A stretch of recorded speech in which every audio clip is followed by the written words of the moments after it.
Assalamualaikum warahmatullahi wabarakatuh. Mari kita bahas soal UTBK Saintek Fisika bagian kedua. Nomor 1, sebuah sistem mekanik diperlihatkan pada gambar berikut. Jika massa M1-nya adalah 8 kg dan ketetapan pegas 1000 Newton per meter kuadrat, ketika massa M2 terikat pada katrol dengan diameter 4R, maka pertambahan panjang yang dihasilkan pegas dalam keadaan setimbang adalah berapa? Nah, untuk sistem mekanik pada gambar, sudut elevasinya 30 derajat dan ada dua benda M1 dan M2 masing-masing terikat oleh tali. M1 terikat oleh tali di katrol diameter 2R dan M2 terikat tali dengan katrol diameter 4R. Nah, saya anggap T1 adalah tegangan tali yang mengikat M1 dengan katrol yang lebih kecil dengan diameter 2R, sehingga T1 berjarak R1 sebesar R.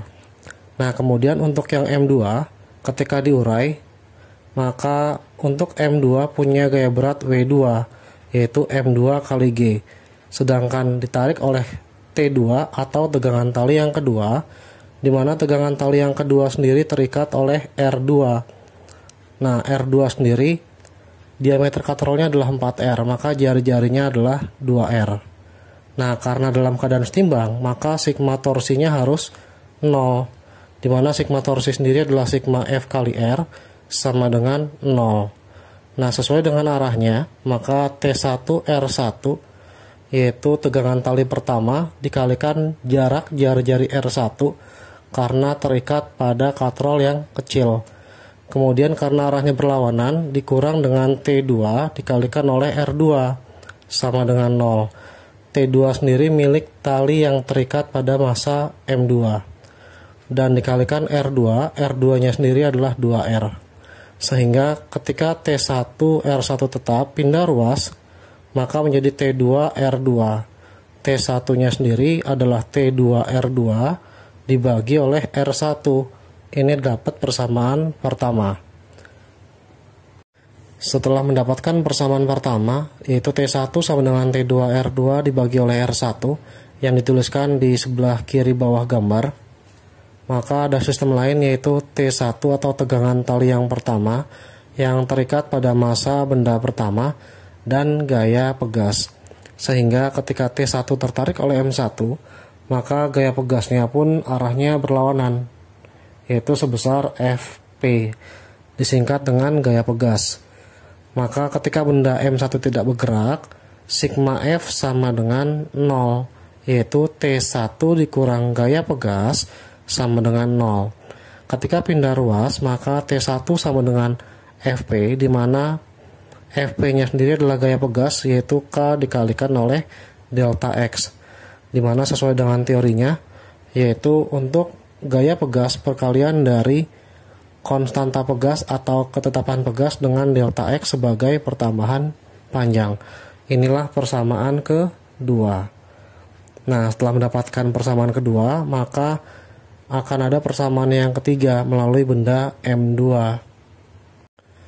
Untuk mencari persamaan berikutnya melalui benda M2, maka dipisahkan menurut gambar berikut, yaitu untuk M2 memiliki gaya berat W2 yang dinyatakan oleh M kali G atau M2 kali G, dan tegangan talinya yang tertarik oleh massa benda M2 kita misalkan sebagai T2.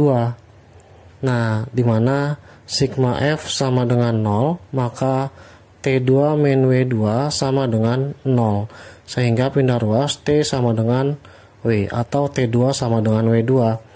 Ketika digantikan W2 nya sebesar M2 kali G, maka diperoleh T2 sama dengan M2 kali G.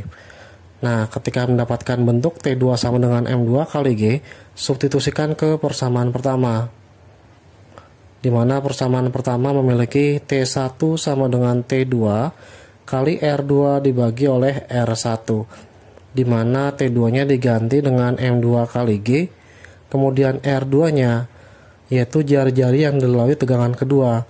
Tegangan kedua yaitu T2 terikat pada diameter 4R untuk katrolnya sendiri, maka jari-jarinya adalah 2R, dibagi oleh R1, jari-jarinya adalah R karena diameternya 2R.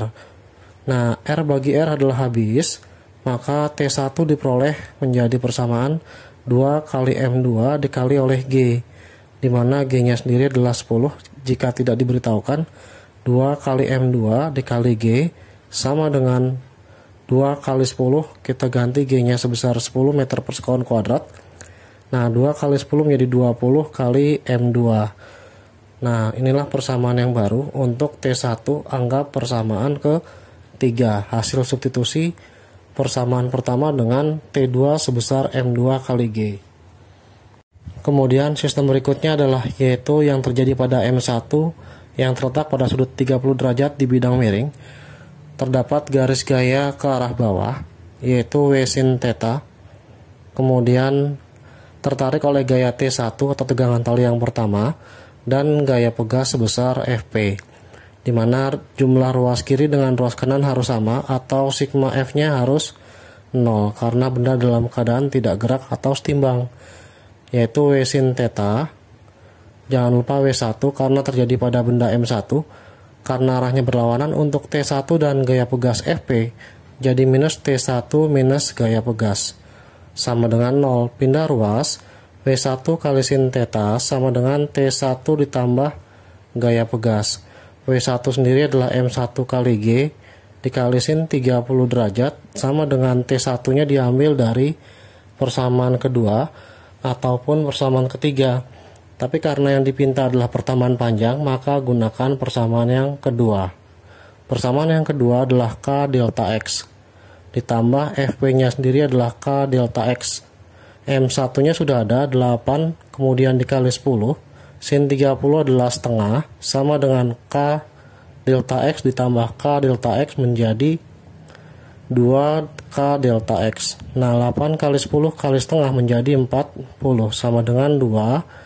K-nya sendiri adalah ketetapan pegas sebesar 1000, dikalikan oleh delta X. 40 dibagi oleh 2 kali 1000, 2000, sama dengan delta X. Ketika dibagi maka diperoleh nilai delta X-nya sendiri atau pertambahan panjang pada pegas 4/200 atau 0,02 meter. Diubah ke dalam senti menjadi 2 cm. Inilah delta X yang diperoleh dari nomor 1. Soal nomor 2, seorang pemain biola melakukan usaha 8 mJ untuk meregangkan senar E biola miliknya hingga senar bertambah panjang 4 mm. Besar gaya yang dihasilkan atau dikerjakan pemain bola tersebut adalah berapa? Nah, diketahui usaha lambangnya W sama dengan 8 mJ. Diubah ke dalam joule, mili sendiri adalah 8 dibagi oleh 1000 joule. Nah, otomatis ke dalam bentuk baku 8 10 pangkat min 3 joule. Begitu pula dengan 4 mm pertambahan panjang yang dilambangkan dengan delta X menjadi 4 kali 10 pangkat min 3 meter karena milimeter ke meter dibagi 1000. Nah, ketika mendapatkan W dan delta X, kita tahu bahwa W sama dengan setengah dari K delta X pangkat 2 dan gaya pegas sama dengan K dikali delta X.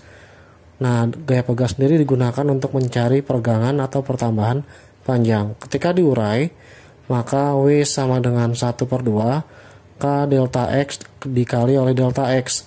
K delta X sendiri adalah F, maka W sama dengan setengah dikalikan F dikali delta X karena K delta X sendiri adalah F.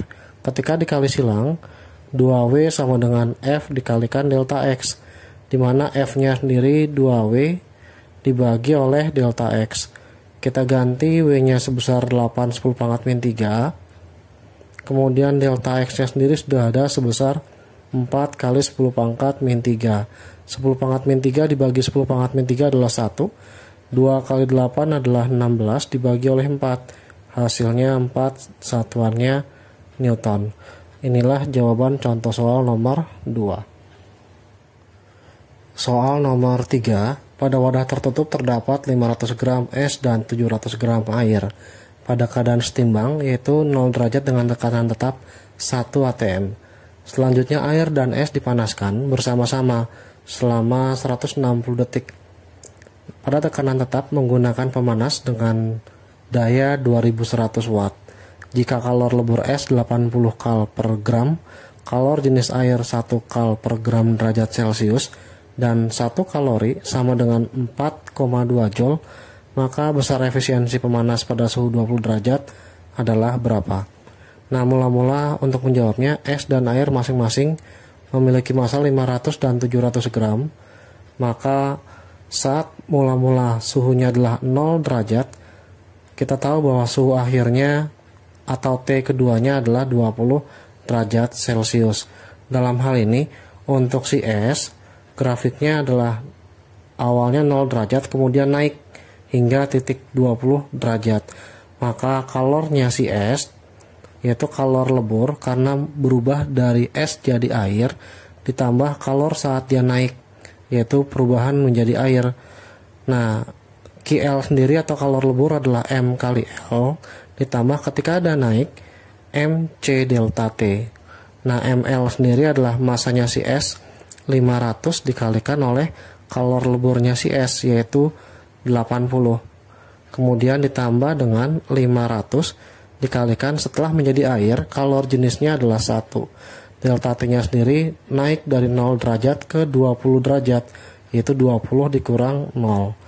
Maka besar kalornya si es sama dengan 40.000, kemudian ditambah 500 kali 1 kali 20, yaitu diperoleh 10.000. Maka dapat 50.000. Untuk mendapatkan QS sudah ada. Nah, sekarang Q-nya air. Q dari air karena naik dari 0 derajat sampai 20 derajat cukup MC delta T, tidak perlu pakai ml. Nah, masanya sendiri 700 dikalikan kalor jenisnya air 1, dia naik suhunya dari 20 sampai 0. Dari 0 sampai 20 dengan delta T, suhu akhir dikurangin suhu awal, yaitu 20 dikurangin 0. Nah, sehingga 700 dikalikan dengan 20 dapat 14.000. Sehingga Q totalnya sama dengan Q-nya es ditambah dengan Q-nya air, yaitu 50.000 ditambah dengan 14.000. Diperoleh hasil 64.000. Nah, kemudian untuk wadah tertutup dengan daya 2100 watt, kita harus cari besar usaha. Usaha sendiri adalah P kali T, di mana dayanya sendiri ada 2100 dikalikan waktu yang digunakan, yaitu selama 160 detik. Nah, tinggal dikali 21 dikali 16, maka hasilnya menjadi 336, tambahkan nolnya sebanyak 3 kali. Satuannya adalah joule. Sedangkan Q totalnya baru satuannya kalori, karena untuk nomor 3 ini satuannya berbeda. Dari Q sendiri satuannya kalori, sedangkan W-nya satuannya joule. Kenapa satuannya kalori? Karena nilai dari kalor lebur dan kalor jenis semuanya menggunakan kalori dengan masanya satuannya gram. Nah, sekarang kita rubah dulu. Untuk yang kalor totalnya, karena diperoleh 64.000 kalori, dirubah menjadi joule. 64.000 dikalikan oleh 4,2 joule, dimana hasilnya akan menjadi Q total dalam bentuk satuan joule, yaitu hasilnya Q total sebesar 2688 tambahkan nolnya sebanyak 2, yaitu satuannya tetap joule. Inilah Q total dari es dan si air. Setelah mendapatkan Q total dan usaha masing-masing sebesar 268800 joule dan W-nya sendiri atau usaha sebesar 336.000 joule, maka efisiensi dapat dicari dengan cara yaitu hasil bagi dari Q total dengan W dikalikan oleh 100%. Efisiensi sendiri 268800 dibagi oleh 33600 dikalikan oleh 100%, dimana 02 nya coret, 01 nya coret, maka tinggal menyisakan sebesar 2688 tambahkan 01 dibagi oleh 336%. Nah, hasilnya nanti diperoleh 80%. Inilah jawaban contoh soal nomor 3.